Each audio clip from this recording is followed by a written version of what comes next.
off, Erica. I wanna kind of show some of the moves I used to do back in the day when I was in the club, but my kids say give it up. They say Don't give it up. do it, is what Don't they do said. it. They said, Hey, everybody, do not welcome. do it. Save us. Well, welcome to another week. It's Live with Vince Eliot. Yes, I am Vince Eliot, the one and only. And I just want to say I'm happy, excited to be here again today. You know who that person is over there. Right, she is Erica Mack, and I'm very happy to be here this Tuesday evening, this snowy Tuesday evening In Michigan. In Michigan. Well, actually across the United States. Oh, as yeah, a matter of fact. In Texas. And everywhere. So all these places that never seen snow, they have snow now. But again, welcome to another fantastic Tuesday. We would like to invite all you viewers to make sure that you go and subscribe to the YouTube. That is the Vince Eliot on YouTube. The Vince Eliot, go ahead and subscribe. And not only that you subscribe, that you share. Not only that you share, but that you smash the like button. Yeah, smash that like button. That helps with the algorithm. You know how they do. You can't get the support you need if you're not liking and working the algorithm. So we definitely want you to do that. Absolutely. Well, Erica, it's sort of like, when you watch Steve Harvey on The Family Feud, he always says, we got another good one for you today. And I used to be like, of course you do. Every day, he always say that. And now I'm feeling him. I get it now because we got another good one today. Got a great one. Yeah, a great one. I'm excited about this one. Man, if you ever wanted to get in the entertainment industry, if you wanted to know what it was about, what it's like behind the camera, in front of the camera, then tonight you don't want to miss it. So that's all I'm gonna tell you right now. We've got Hollywood himself. I'm gonna tell you more about him here in a short minute. But Erica, go ahead and tell me how your week was. Week. I had a great week. I have no complaints whatsoever. This weekend, I did celebrate another year. So thankful and grateful for that. And so from that, wait a minute. Yeah, wait a minute. We should have sang happy birthday or something, to celebrate. A simple happy birthday is fine. Oh, man, I got a rendition for you. I could have put together, you just never know. We might have a surprise for you. Put one of your little, your Vince Eliot, your V-Nitty rap together. You know what I'm saying? I could have hooked you up with something special. My super duper producer, Deidre, who's in the background, she critiques me on my rap game. And I told her I used to be the rapper extraordinaire back in the day, but she be hating on me. And see, I take a beat like this and I'll be like, see, that's taking me back. I ain't gonna even do it, but go ahead. Anyway, exactly. How was your week? Yeah, so from that, bowled on Friday, of course, bowled terrible. Saturday, went out with some friends, had a great time on Saturday. Sunday was actually my birthday.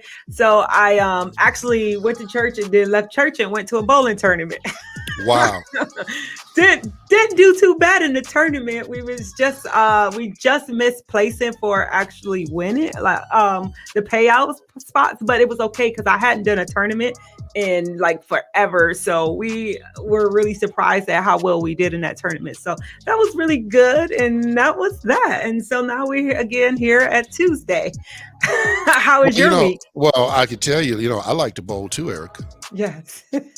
And I mean, not only did I not get an invitation to go and bowl in the tournament, I didn't get an invitation to the birthday celebration. Sorry. Well, that wasn't planned by me. Yeah. But, okay. Yeah. I see. I know where I stand. It's all good. But it was fun. Yeah. No, I'm just teasing, of course. But So happy birthday. Did you cook your wife dinner? Did I cook my wife dinner? Yeah, for Valentine's Day.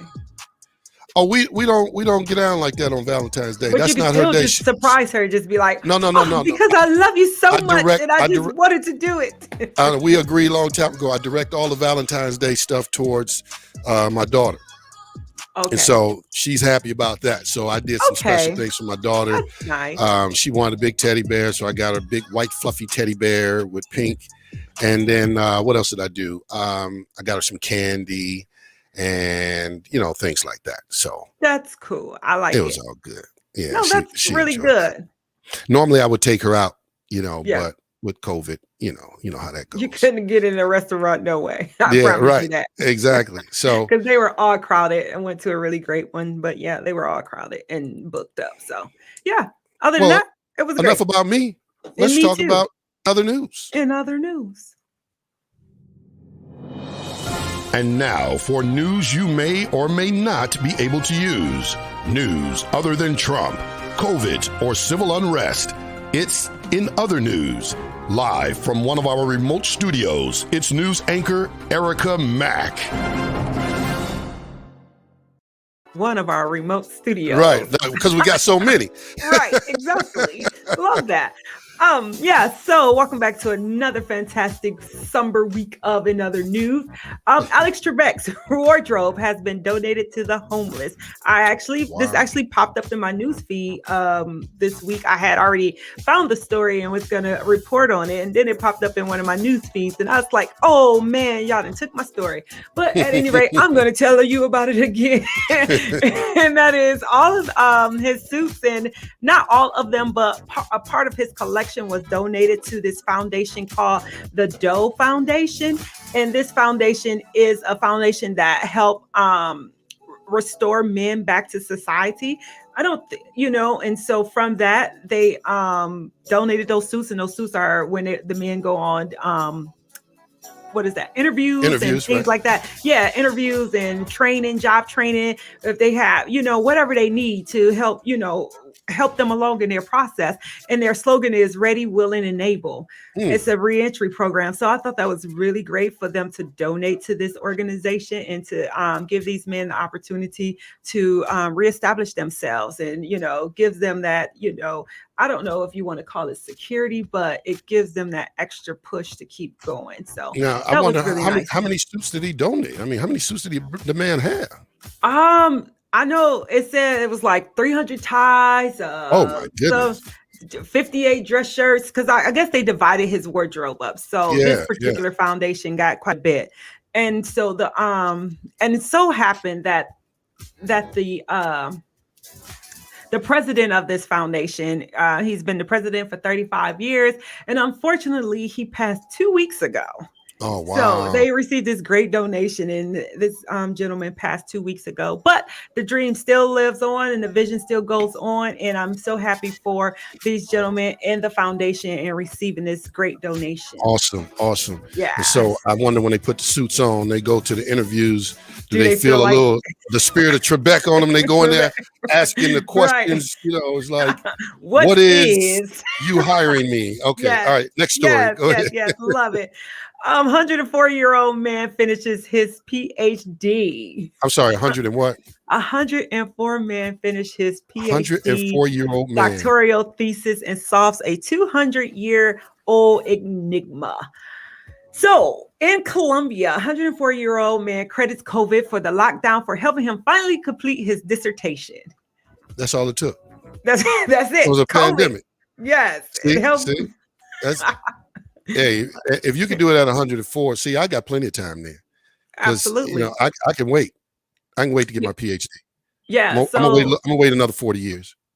Lucio Casito is his name. He's from Colombia, Medellin. I think it's called Medellin, Colombia. He received his bachelor degree and his master's degree over 70 years ago, but he had started working on his PhD 30 years ago, and it was a complicated math problem that needed to be solved before the thesis could be finished. But he hadn't gotten around to it because, he's out there solving other world problems in civil engineering. But he finally had time during this lockdown. Wow. This is amazing that he had time during at 104 years old. He had the sound mind to be able to solve a problem.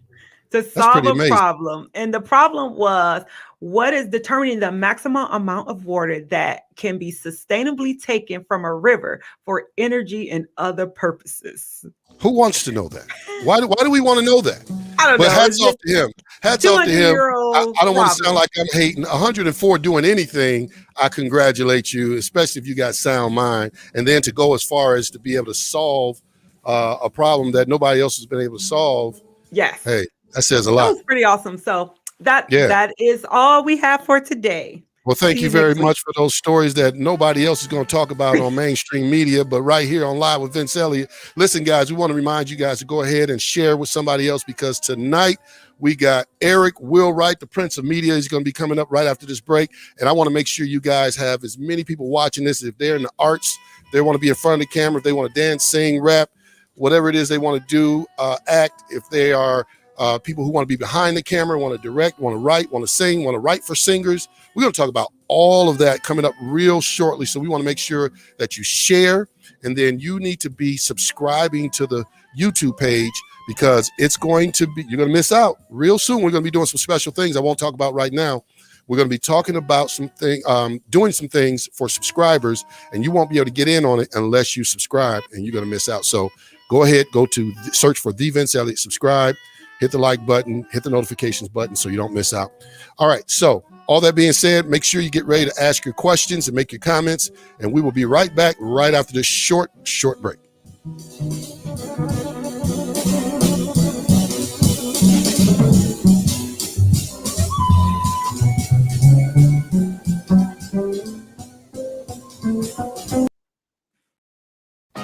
Hey everybody, Vince Eliot saying thank you for tuning in.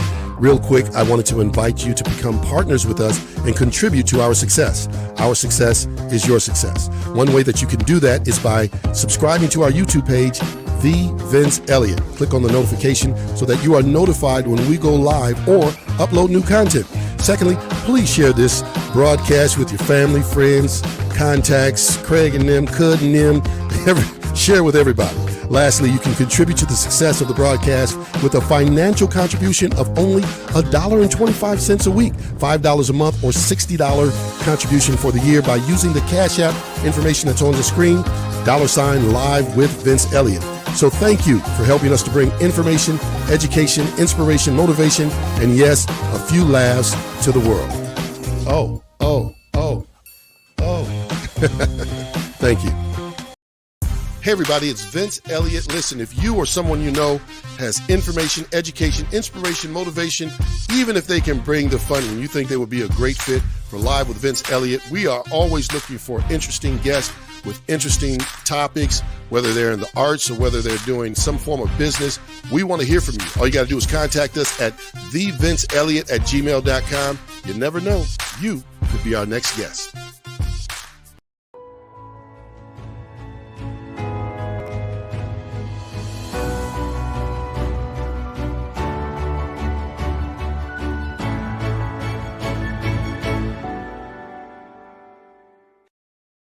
Paradise Theater opened in 1919 as Detroit Symphony Orchestra Hall, but had to close in 1939 due to financial difficulties.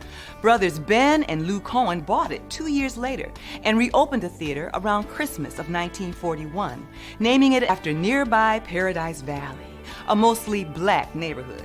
For only 50 cents, patrons could stay all day and enjoy the finest in jazz and big band music performed by nationally known musicians such as Duke Ellington, Sarah Vaughan, and Ella Fitzgerald, with black race movies shown in between.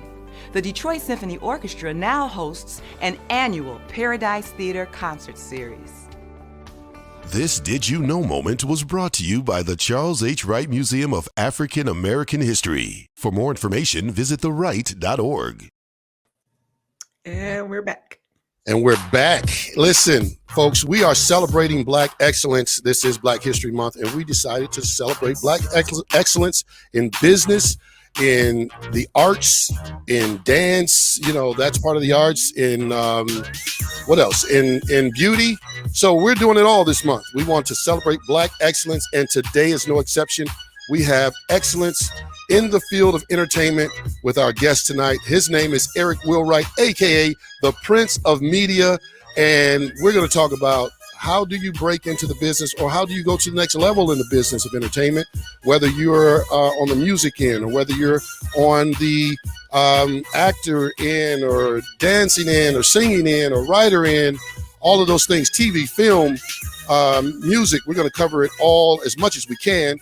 And so before I introduce him officially, what I want to do is I want to show you just, I mean, this man has done so much work, but I'm going to show you a clip of a video he put together that was, you know, outshining all the videos of its time.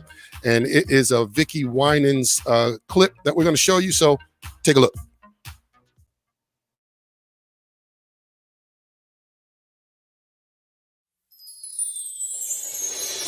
This song is for those of you that are feeling ashamed and broken over the things that have happened in your past.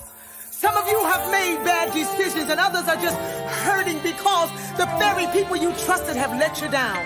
Well, I came to tell you, let it go. So much pain inside. Hard to put behind the things you've been through. Oh, yeah. Those things no one knew. You tried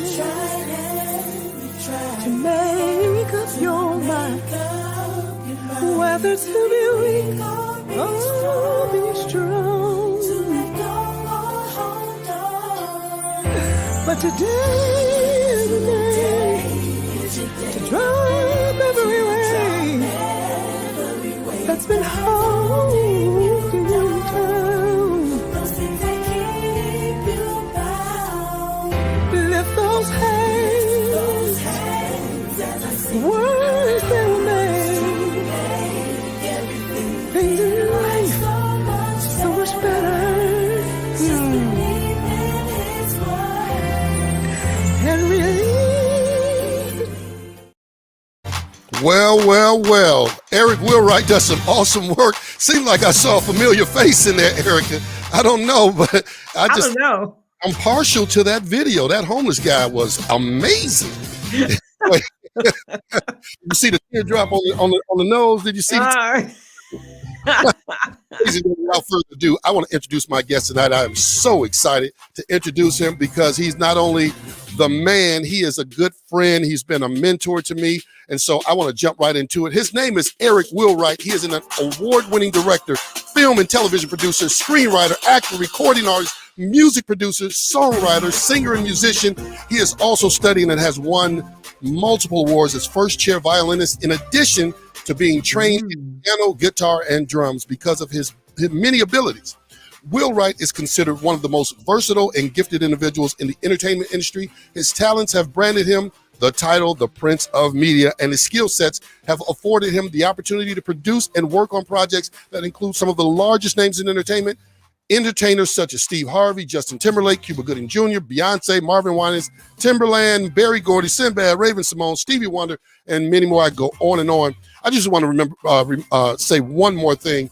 This man is a giver. Over the years, he has sponsored a number of college scholarships to assist graduating high school seniors with furthering their education. He has been an active member of the funding committee of the St. John Assertion Foundation, helping to raise over nearly $100 million to build a state-of-the-art intensive care unit. So, wow, ladies and gentlemen, there's more I can say about this guy, but I think I said plenty to let you know the value that we bring to the show. So without further ado, put your hands together virtually for the one, the only, the Prince of Media, Eric Wheelwright. Yeah.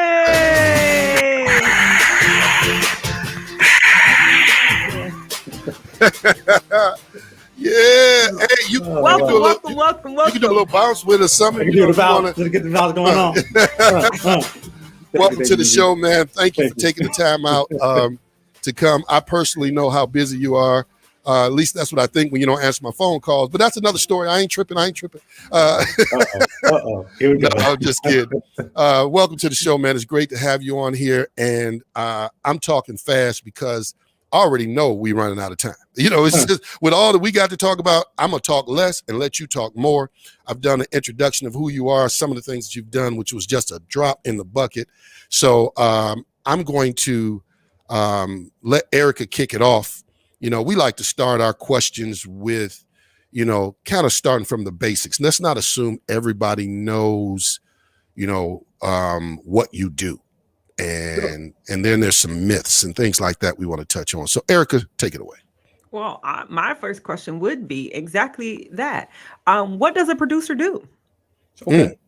So obviously, if we're talking music, a producer is different than a film or a television producer, right? So Yeah. typically, in both roles, though, a producer is somebody who pretty much manages and organizes and structures a project, right?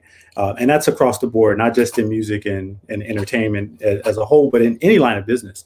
A person who's producing is a person who is deciding who's going to be involved in a project. So even from the perspective of a music producer might decide if they're going to feature other artists on a project. A music producer might decide what instruments are going to be used and how a song is ultimately going to be shaped and how it's going to come out. With film and television, it's similar.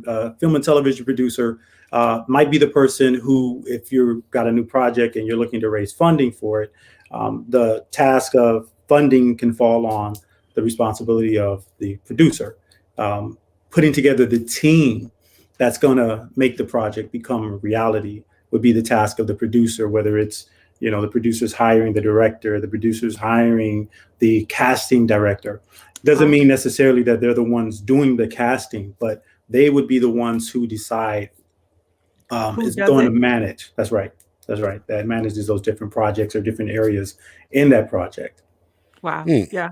So that's a that's a large definition of exactly what a producer does. Are there any like myths that's tied into like producer work? Like some people are like, oh, that's nothing. But are there things that, people believe that is the role of a producer or that is not the role of a producer? Myths. That's a loaded question right there. I guess it kind of depends on who you work with. I've seen early on in my career where a person might not necessarily be a producer on a project. They could be an assistant, so to speak, but then people misunderstand their role or misunderstand the position that they have. Yeah. Or even when it comes to wearing multiple hats, I think sometimes people get misconstrued with the title that should be associated with the role that you're playing, right? So, if I'm a director, it doesn't necessarily mean that I'm producing. Mm-hmm. And I may be on set calling different shots, or I may be on set giving different instructions, but it doesn't necessarily mean that I'm a producer. I think in the independent world, though, you do see a lot of multiple hats being worn by directors, by writers, by producers. And there are a lot of people out there who have done it successfully. You look at somebody like Spike Lee. He wrote, acted, directed, and produced a lot of his projects, right? Yeah. And there's a lot of people out there that I think when you have a specific gift or an eye for something, especially when it comes to people of color, you find that, what I found being on set or what I found working in the industry is that people of color, we're resilient. And I think one of our resilience comes from the fact that we don't always have the funding and the resources when we start off that other people may have. And so when you don't have the funds, when you don't have the resources, then you have to learn how to do things on your own. And so because you're kind of put in this position where you have to learn if you want to get the job done, you end up building all of these skill sets that gives you the ability to do things in a way that it's more challenging for others. Because I've worked with people who literally went to school to be one thing as it relates to the film and television industry, and that's all they know. That's it. Maybe they went to school to be a director of photography, the person that calls the shots or decides how the lighting's going to be, but that's literally all they know. They don't have the skill sets to be a director. They don't have the skill sets to be a producer. But when it comes to people of color, when it comes to us, I found that there's so much resilience because they understand that if they want to succeed, it's kind of like you got to prove yourself first. So let me learn how to run camera. Mm-hmm. Let me learn how to light it. Let me learn how to direct my crew, my cast, and let me learn how to put together this project, even to the point of going from all of that to even learning how to edit and literally doing all of it themselves. So then when they wind up on a big set with a big budget project, they understand so much about the project that it just becomes so easy for them to succeed at it. Yeah. And I'm going to throw this in, but I don't want us to get stuck on this because it's really personal to me, and I don't want to get on my soapbox. I want to keep it really how people can get into the industry, whether in front or behind the camera in Hollywood. But I do want to make the point that there's this other genre industry, for lack of a better term, of non-Hollywood folks, particularly in the churches, that have learned now that you need to have a production team in order to do church these days to be able to reach people, right? And so churches are now hiring producers, they're hiring camera people, they're using volunteers. And not only the churches, but even smaller businesses, when you go on these sites, or maybe they're advertising on Indeed or something like that, and you look at these jobs descriptions, they have a skewed view of what it takes to get it done. And they're expecting, like, if you go, and I'm sure you've done it, if you see some of these job descriptions, it's laughable. Yeah, we're looking for a producer. We want you to be able to run camera. We want you to be able to light. We want you to know audio. We want you to be able to set up sets. We want you to be able to direct talent. We want you to be able to edit. We want you to be able to know all of the equipment, maintain equipment. We want you to work with vendors. We want you to work with volunteers. And we want you to train people and contractors. And we'd like you to do all of that. And by the way, we want you to do this ridiculous amount of videos, you see, because we've got our live broadcast that we do, and then on our online broadcast, then we've got our televised broadcast that's done in post, and on and on and on. We've got these missions, and we've got these other entities that we want you to do work for, and we're going to give you one editor, and you two make it happen.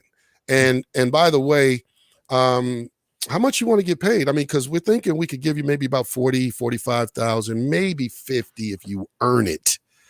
And you're going, you want me to do 10 positions and how many videos a week? And they're like, oh, you can't cut it. No, you're not the right one. And it's absurd. It's really ridiculous. And people who don't know any better are taking these positions, and they're getting burned out and stressed out. So, understand there's a difference in what you see with small businesses and these churches. Some churches are doing it right, don't get me wrong, versus what you see, in the real world. And so I want to transition from, now I got off my soapbox to saying the box you went on. Yeah, the box I never got on, right? To saying let's jump right into the part of what is it that people should do first in general if they're looking to break into the industry. Okay. Well, the first thing is they don't want to do what you just described. I totally understand that when you're coming up, right, you struggle with this idea of what jobs to take and what jobs to pass up on. If you're in a position where you need funding, if you're in a situation where you need money, right, and here's someone says to you, hey, I can pay you this amount of money, but here are all of these responsibilities I want you to be, to do, and I want you to be responsible for. And if you're looking at, well, I got rent coming up and I got this bill to pay, then it's real easy to say, you know what, I'm going to take this job. And I remember when I started my company, a little over 20 years ago now, I was one of those people. I was one of those people who we had the studio and office and employees and, costs. And so I kind of struggled in the very beginning with what jobs to take. And, we were kind of just taking anything that came our way that put money in our pocket. But I learned something by doing that. I learned that I was cheating myself out of really great opportunities. I had a friend of mine who was in the same business that I was in, who was working himself to the bone. He had partners, and they were working, they'd get in the office at like 6 o'clock in the morning and be there at 1 o'clock in the morning, right? And I mean, they were working. And I remember asking him one time, like, how much money do you guys make a month? And he gave me this figure. And I remember saying to myself, you guys work this much and that's all you guys are making? And I understood that if I kept doing what I was doing, if I kept accepting these low paying jobs, I was going to be that same person. I'd never, be able to grow my business because I wasn't making enough money to do so. I wasn't making enough money to set aside. You're barely just paying the bills and the rent and everything else. But I understood that I'd have to start saying no. I'd have to start passing up on jobs that weren't lucrative enough for me to sustain myself out of, and not take these jobs because I was afraid of where my money was going to come from. And I'll tell you, when I started doing that and I understood that I had a greater value than I was presenting to the marketplace, I started getting paid more and I started doing less work. And so while my friend, they were doing, the amount of clients that they were servicing in a month was just ridiculous to me, somewhere like 250 clients in 1 month. And they're making, a fraction of what we ended up making servicing 3 clients in a month. So I'll say this, I don't believe in allowing fear to be your motivator. I mean, I'm a person of faith. I believe in God and I have a lot of faith and trust in him. And I understand that our gifts and our talents are bestowed upon us for a reason. And so I tend to walk in that faith, understanding and knowing that he's got my back. And so when something comes my way that I feel like I may end up having some level of resentment by taking this job, I pass on it. I don't care what my financial position is, what my situation is, because I understand my value. I understand my worth. And so that's the first thing that I'll say. Don't be afraid to walk away from a job that is not paying you at least close to what you should be getting. But it's also important to know what you should be getting, right? So people sometimes, I think we get into business without doing enough homework, without doing research. Question becomes, well, how much should I be getting paid for this job? So my thing would be, do some homework, do some research, find out what that job should pay. And so then you go to interview for it, you understand what the fair market value is for the services you're going to be providing. I like that, $1 million. Right on time. The fair market value for the job that you're doing. And so even in the process of interviewing, because you'll have people who, especially when you start talking small businesses, nonprofit organizations, and certain religious organizations that need a service to be provided to them, but they don't even know what they should be paying. So they'll say, hey, here's what we have. Here's what we need to get done. We just want you to do the job, and so here's what we're going to pay you. But if you have an understanding of what that job should be paid, and you understand the nuances of that whole project, then you can go in there and say, well, I appreciate that. However, did you know that, on average, this job pays this amount of money? Or one of the things that we may want to consider is, if we want to do this effectively, trying to budget to bring in more people. Because if you're taxing one person to do all of this, then you may not get the quality that you're looking for. And, I believe that this facility and this industry and your church, this entity is a place of excellence. And I'm sure you want something that appropriately represents your organization. And I can help you do that. So let's look at this and let's see what makes sense. And you'll be amazed that sometimes when you come to an organization like that and you begin to explain to them what they actually need versus what they think they need. In many cases, if you sound like you know what you're saying, they'll listen to you. Yeah, I just had a real quick. I had someone who saw me promoting this show, and they came on my page, and they's like, "I do graphics. I'm the best. I'm great. Support Black business." Da, da, da, da. And I actually took the time, to explain to them, and I'll make it short. I took the time to explain to them that when you're going after a new client or potential new client, then you need to first acknowledge what it is they're doing. And approach them from a be interested genuinely in what they're doing, and then learn about what they're doing, do some research, then find out how you can add value to something that they may be seeing as a challenge, rather than just, hey, I'm doing this, buy me, sales pitch type thing. How do you solve a problem? Find a need, fill a need, and then that's how you do it. And I like what you said earlier, don't chase money, chase the purpose. Yeah. So Erica, who we got in the chat over there that's chatting it up? Well, we just went through all of them while you were talking, but hello to all the viewers out there. Timothy, what up, Timothy Floyd, Kazette, Khalil. We welcome you all. Thanks for stopping in and Zeta. Viewing the show. But Eric, so if I wanted to get in the industry and I didn't necessarily live in an area or a surrounding that would support the work that I want to do, what are your suggestions on how I could possibly enter?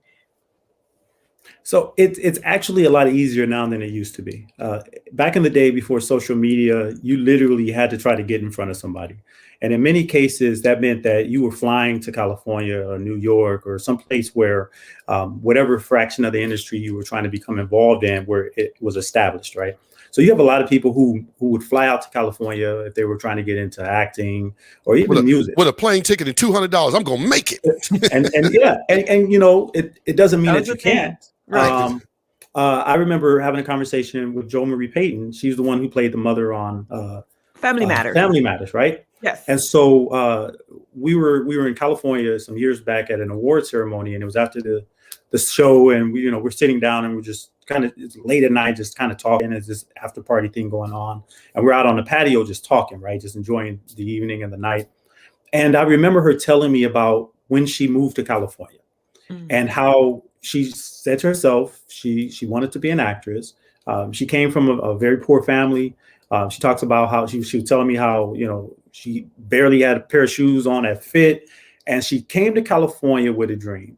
And she was there 2 weeks. And she landed the role as the security guard and the elevator operator on Bosom Buddies.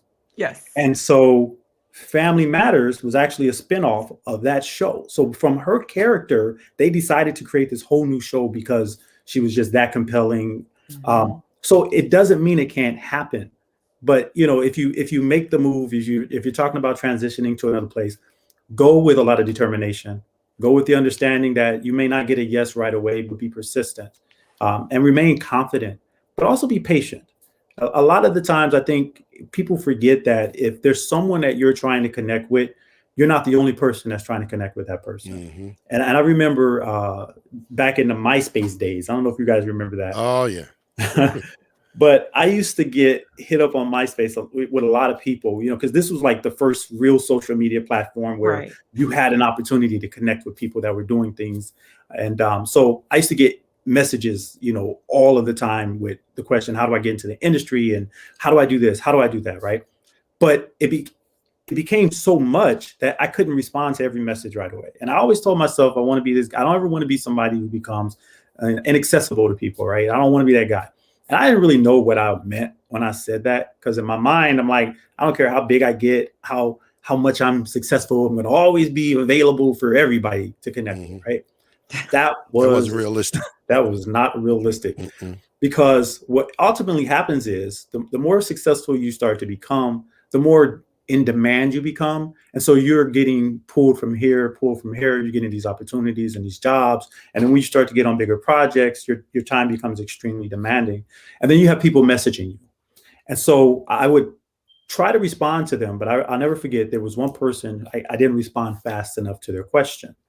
And so they got upset about it, and they ended up inboxing me, and it was some kind of off the wall negative message, and I didn't take it personal because I understood where they were coming from. I get that they were hurt. I get they felt slighted, and so instead of me being negative in my response, I was informative, and I said to them, "Understand this: if there's somebody out there that you're trying to connect with because you believe that person has an ability or knowledge that can assist you, that can help you in your career, you're not the only person thinking that way. And so you're not the only person reaching out to them. Their chances are they're getting bombarded with message after message after message from people. And so you have to be patient, be persistent, but be patient. And don't ever become this person who starts to say things that's offensive. And real quick, just to kind of address what Vince was talking about too, the mentality of a person that's trying to get into this industry, right? Now you talked about, asking yourself, well, how do I help them? How do I add value to what they're already doing? And I remember this story about Rick James. So one of my business partners, his dad, was the A&R director at Motown. And he wrote Hank Cosby, wrote My Sharia Moore with Stevie Wonder and With a Child's Heart, and a bunch of songs. The list just goes on and on and on and on, right? Absolutely. And so Rick James, before he got his record deal, he was a young guy. He made up his mind that he wanted to be in the music business. So he would go up to Hitsville, Motown, and just ask them, is there anything I could do for you guys today? Can I take out the trash? Do you need me to run errands? Did you guys eat lunch? Do you want me to go run and get your lunch? Right. Wow. And this is what he did every day for months. Never asked him about, how do I become a singer? And can I produce some songs, or someone produce some songs on me? Right. And so one day Hank had a run to make, and Rick happened to be up at the studio that day. And so Hank is headed out, and he asked him, he said, hey, Rick, why don't you take a ride with me? I got some place I want to go. I want you to ride with me. So he gets in the car, and Hank Cosby asked Rick James, he's like, do you have a demo reel? And sure enough, he had one in his pocket the whole time. Let him hear the demo reel. The rest is history. And that led to him getting the record deal that he did. So being humble, but also recognizing, how do I assist you? What can I do to make things better for you? That goes a long way with people. I don't care. Even for me, I might meet somebody who has talent. But what really draws me to people, what really makes me decide whether or not I'm going to work with someone or whether or not I want to help somebody, is that mentality and that understanding that it's not all about them, that it's about us, right? Mm-hmm. It's about you've already established, you've already made it, you've already done what you're trying to do. And I understand that you can help me. But before I jump in and just ask, how do you help me? Right. Let me aid you. Right. And I tell you, that goes a long way. Yeah. Long way. Well, listen, we're going to take a short break. And I knew this was going to happen. There's so much we haven't covered. So when we come back, we're going to do this almost rapid fire style, where we're going to bombard you with questions about how to get into the industry. If you're doing music, if you're doing television, if you're doing film, whether you want to be in front of the camera, behind the camera, do you need a union? Do you need an agent? Do you need to be a part of an agency? Do you need a demo? All of these things we're going to ask, and we're going to do an interrogation. We want answers. We'll do all that real quick right after this short break.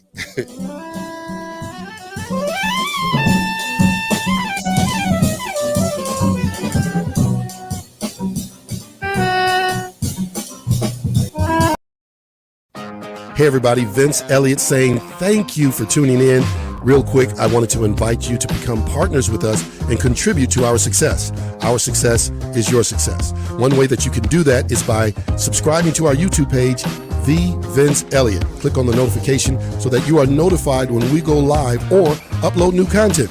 Secondly, please share this broadcast with your family, friends, contacts, Craig and them, Cud and them, share with everybody. Lastly, you can contribute to the success of the broadcast with a financial contribution of only $1.25 a week, $5 a month, or $60 contribution for the year by using the Cash App information that's on the screen, $Live with Vince Eliot.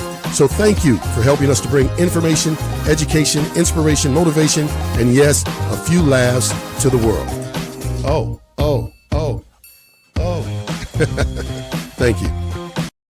Hey everybody, it's Vince Eliot. Listen, if you or someone you know has information, education, inspiration, motivation, even if they can bring the funny and you think they would be a great fit for Live with Vince Eliot, we are always looking for interesting guests with interesting topics, whether they're in the arts or whether they're doing some form of business.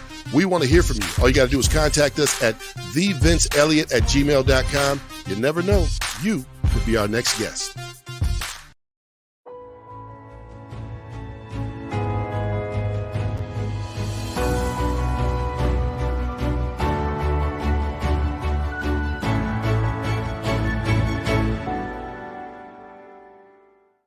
Did you know a young boy named Ronald McNair was born in South Carolina in 1950?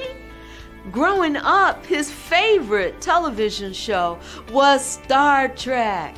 He marveled watching aliens and working with humans. He dreamed of his own spaceship, like the Enterprise. Ronald needed a book about science. Not informing his family, he walked to a library located in the white section of town during a time of racial unrest. Experiencing difficulty from the clerk and help from the police, he got the book. 25 years later, he became an astronaut with his own spaceship called the Challenger. This Did You Know moment was brought to you by the Charles H. Wright Museum of African American History. For more information, visit thewright.org. That's right. It's Black History Month, and we are celebrating Black excellence. We are back on Live with Vince Eliot. I am Vince Eliot, and she is Erica Mack, and welcome back. Yeah. Our wonderful guest, Mr. Eric Wheelwright. Yeah. So listen, I just want to remind you guys that if you haven't subscribed, go ahead to the YouTube channel and search for The Vince Eliot. Subscribe, click the notifications bell, hit the like button. You know the things to do. And smash it, as Erica likes to say. And that'll help us out. And so you will also be notified when we go live or when we post new content. In the meantime, we got Mr. Eric Wheelwright. He is the Prince of Media. He's talking about the entertainment industry. We're talking about music, film, TV. How do you break into the industry? How do you get in front of the camera? How do you get behind the camera? How do you get noticed? How do you write a song? How do you register? All these things we're going to find out and get right back into it. In the meantime, make sure that you are supporting the show in one of a few ways. You're sharing it, you're subscribing, or you're giving through the Cash App or the Zelle. So the information we'll put back up on the screen, and then you can Cash App. You can do it even right now. That way you can help us to continue to do this show.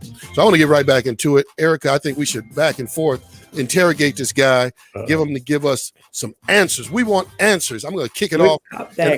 I'm going to interrogate this guy. I'm going to start off and I'm going to say, listen, I can't fly to California. If I can't fly to California and get in front of somebody, I got kids at home, I can sing, I can dance, I can act, I can rap, I got a demo, I don't have a demo. What's my first step? What do I need to do? Okay. So like I started this off saying, right now it's actually easier than ever. Social media is a big factor, and it's something that the entertainment industry is looking at. So if you're a singer, if you're interested in getting involved in the entertainment industry as a recording artist, it used to be a time where you had to have, like I said, showcases, but now they don't even host showcases, or they're not even interested in showcases anymore. But what they are interested in is your social media following. So the first thing that I would tell anybody that's looking to break into the entertainment industry, it's very important that you build a following on your social media platforms, whether it's Instagram, Facebook. These are two primary ones that they look at because it does matter. There was an artist that I knew that hosted a showcase some years ago when the internet or the social media platforms really started to take off, and the label started to recognize that, these were self-made artists that were being presented on social media.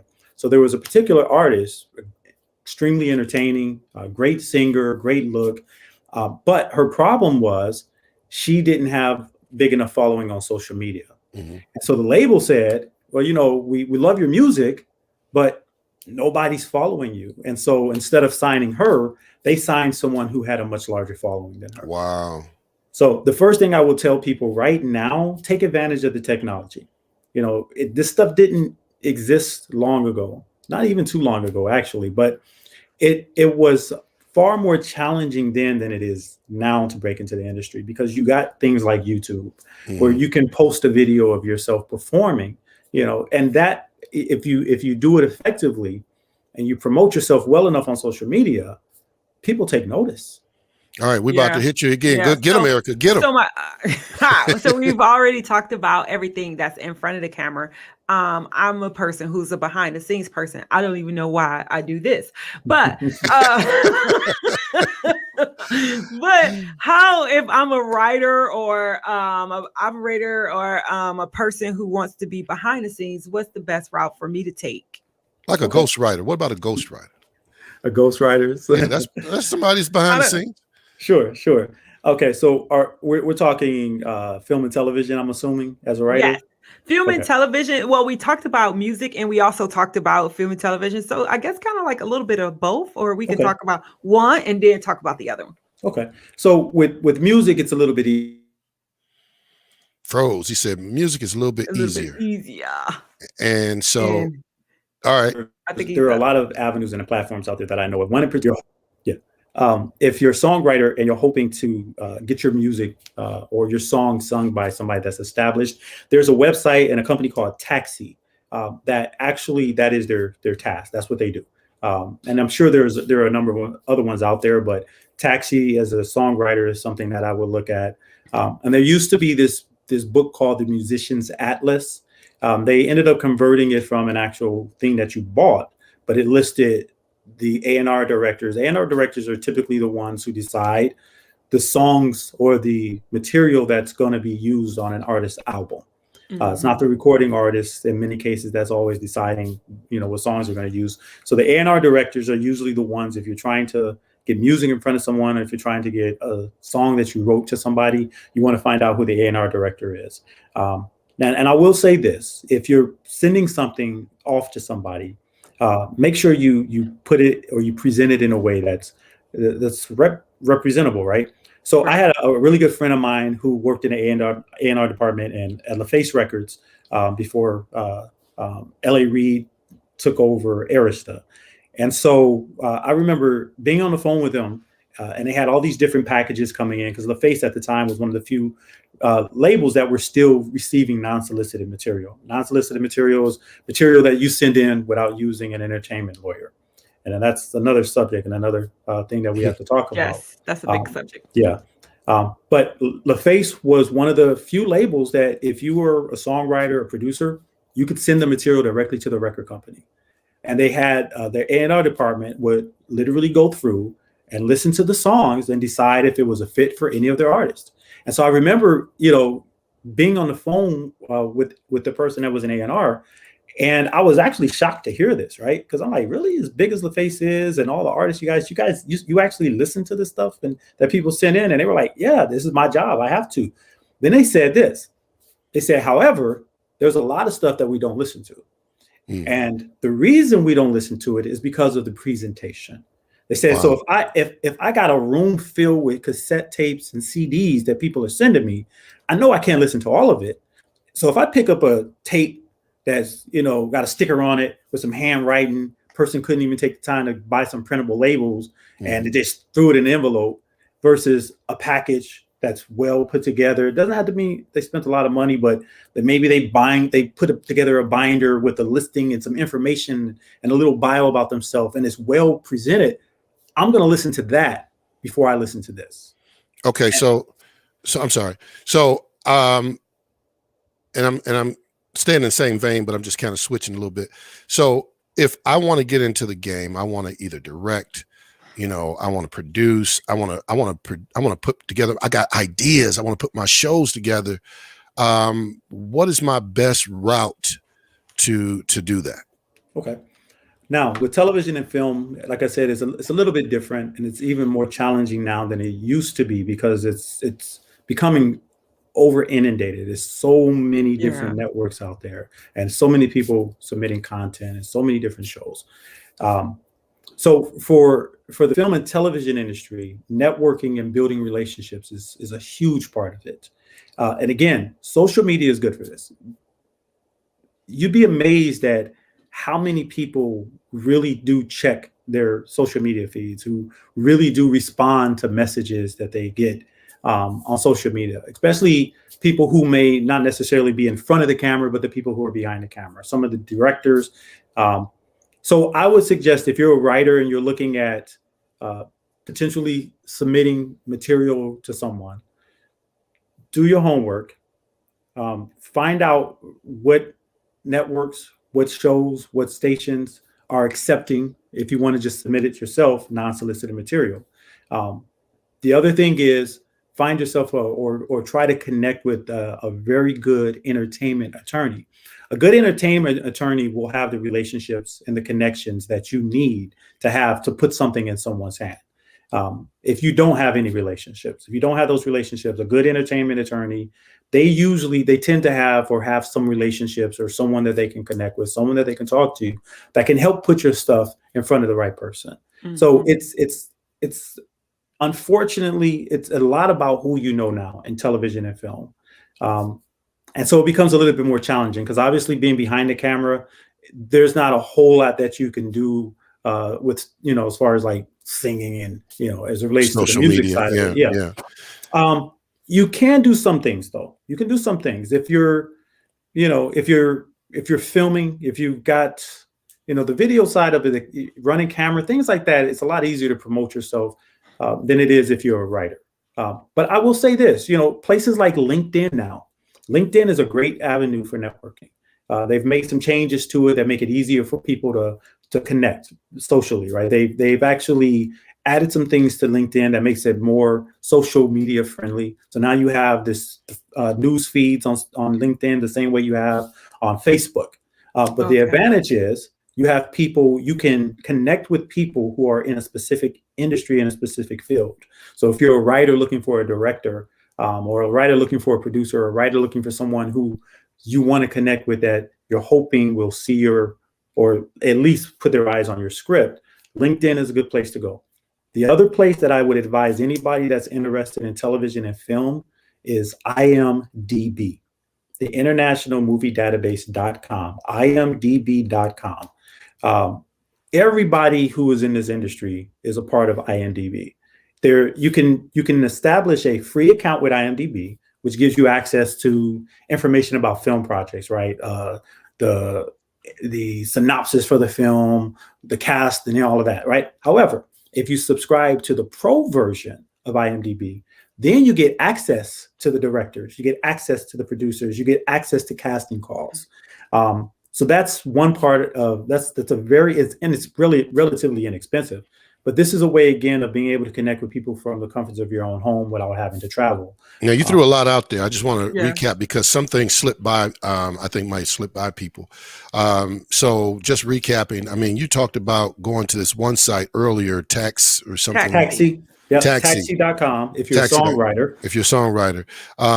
You mentioned being a part of IMDb. .com. I think another good one is masterclass.com. For like $180 for the whole year, you can literally sit down and take a class with someone who will teach you about directing. I'm talking people like Ron Howard, Shonda Rhimes, from Scandal, and she's done so many other great works. You're talking about people that you would recognize as soon as you see them or see their name. And so they actually sit down, they have a master class, and I've taken them where you actually sit down, they break it all down, and then they have documentation that you can use to follow up with. They teach you what a story Bible is, how to write, certain, things. So there's quite a bit of information that's out there and available. I think another point is that you mentioned getting an entertainment lawyer. Well, some people are saying, hey, I'm gonna get my my stimulus check and I'm gonna go ahead and get me, that new pair of shoes that I wanted. Well, how about you take that stimulus check and pour it into your dream, and let them other shoes last you for another 6 months or something, But I mean, to each his own, what you do with your money. But if you're serious about being able to take that next step, that $600, that $1,200, that $2,000, whatever it is, you set that aside a couple times. Now, you can set aside a little nest egg, $5,000. Maybe you can get that entertainment lawyer. I can't quote your price on what I'm just saying. That might be a start for you or something to get you to the next level. So, man, we run out of time real quick. Erica, hit him with something else. Just put the spotlight on him. Well, I figured that was like the gist of what we really wanted to touch bases on because the profile is so large and so vast.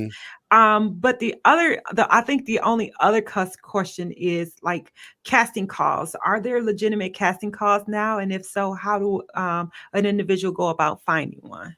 Okay. So yeah, there are definitely legitimate casting calls, but with any casting call, you still want to make sure you do your homework. And IMDb, again, if anything dealing with film and television is a great start for everyone. If you sign up for IMDb Pro, and I do not work for them, I'm not promoting them and getting any kickbacks. So I want to just make that clear. Yeah. But if you sign up for IMDb Pro, you get access to casting calls. And for the most part, people who are posting casting calls on IMDb are typically established in the industry, and they're usually legitimate. And I can't speak for everyone because I've never gone down the list of everything that's posted, but I do know a lot of very high profile directors and producers who are producing major projects that have used IMDb for casting calls. I mean, everything from major blockbuster movies on up. Well, last thing, do I need an agent to represent at a casting call, or can I, because you said go to IMDb and I sign up for this profile and I'm all ready because I am the professional actor that I think that I am. Do I need an agent to go along with that? So the advantage of having an agent is that they'll handle some of the workload that you don't have to handle. That's really why agents are relevant.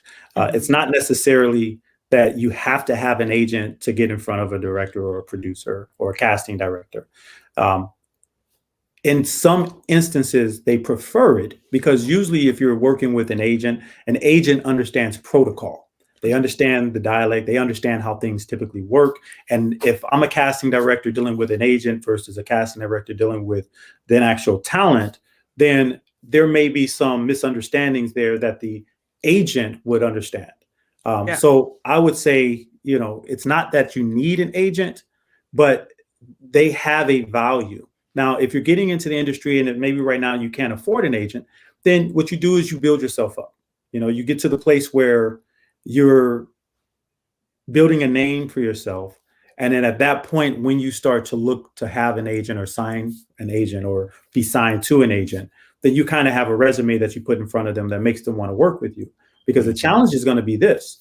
You have a lot of agents, in particular, some of the bigger agencies, that they want you to already be established.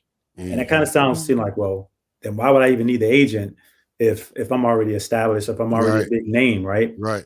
But you need that agent because, again, they handle the workload for you. So, for example, if you wanted to book somebody like Sinbad, you would contact his agency, and then they would say, okay, well, what do you need him for? And they would filter out and screen out the jobs that he may not necessarily be interested in versus the ones that they feel would be a good fit for him. They would also be the person to say, well, we looked at his schedule and he's booked up from this to this to this, so he's not going to necessarily be available, versus him having to be the one that handles all of that himself. So agencies have value, but it doesn't mean that you have to start off with one, especially if you're not in a position where you can afford, or I should say, if you're not in a position where you're getting an agency to represent you that's already well established. Because it's important that if you're signed to an agent or an agency, that they're able to get you somewhere. They're able to do something for you. And if they don't have the position, or if they don't have the status where they can really do that, then it's not really going to do you any good anyway. So homework is important. Do your research. There are a ton of agencies out there. But really look at, check out reviews, see what other talent is saying about these agencies. And again, the Bible says, despise not small beginnings. You don't have to jump in up here. Start here, work your way up. Just keep at it. Just be diligent. Well, whatever you're trying to do, be diligent. Tell people who you are. Talk to people about what you're doing. Absolutely. That's great stuff. I love it. Adding to that point about working your way up, one lesson that I learned is don't allow the fact that you've accomplished so much. If you're still trying to get to another level, don't allow what you've accomplished to keep you from being willing to work with somebody else. So like me owning a production company, I farm myself out as, a contractor. And so I get to get on other people's sets and I get to learn how they do things. It's not so much that, I don't know how to do certain things, but I want to see how other people are doing things. And so that you can learn that way. And then you also build relationships by working with other people as well. And so that's worked well for me as well. So you might want to be a production assistant on somebody's set. You might not come in and be the, the big cheese, because you're a producer over here doesn't mean you got to go over here and be a producer. Be willing to be on the set just so you can be in the room. Well, we are definitely going to have you come back, man, because we got so much more we could talk about. And I appreciate you for coming on, taking the time that you did. And I don't know, We might have to call your agent to find out where we can get you back on. But thank you once again for coming on. And we want you to stick around just for a few moments backstage. Wait for us. We want to talk to you after Eric and I close it out. If you want to have the last 30 seconds, we'll give it to you. I will say this. It was a true pleasure being on here. And going back to the Vicki Winer video, yep, I recognize that homeless guy, Mr. Vincent, who was able to force out a real tear. Yeah. Teardrop. That was not water. That came out my eye. I can attest to that. And I can also attest real quick, and I meant to get you guys. Vincent played a prank on us during the shooting of the Vicki Winer video. Do you remember that? No, I don't. It was the part where the young lady catches her husband with another woman walking into the office, and we've set the camera up. We're ready to roll, and the young lady's supposed to walk in, but Vince walked in, ruined the shot. He walked in holding her purse in her bag. And you don't remember that? I don't remember that.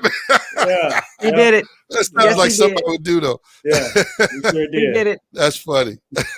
Hilarious. Well, it's been many years ago. So, yeah, Eric and I are going to close it out. And thank you again. So listen, folks, if you got any questions or you want to reach out to Eric Wheelwright, put his email his website up on the screen. You can learn more about what he's doing and reach out to him as well. EricWheelwright.com. You pretty much find out everything you need to know there. And, of course, any social media, you can just go to @EricWheelwright. And you'll see, you'll catch up with them on all social media platforms.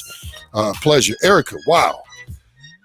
That was very informative. I mean, if we were going to cover everything, we would have needed a 2.5-hour show. So probably that's not enough. It's like a master class. Exactly. Yeah. So, maybe appreciate it. Maybe what we do next time is we say, we're just going to talk about one thing and break it down, or maybe 2 things and just stick on that.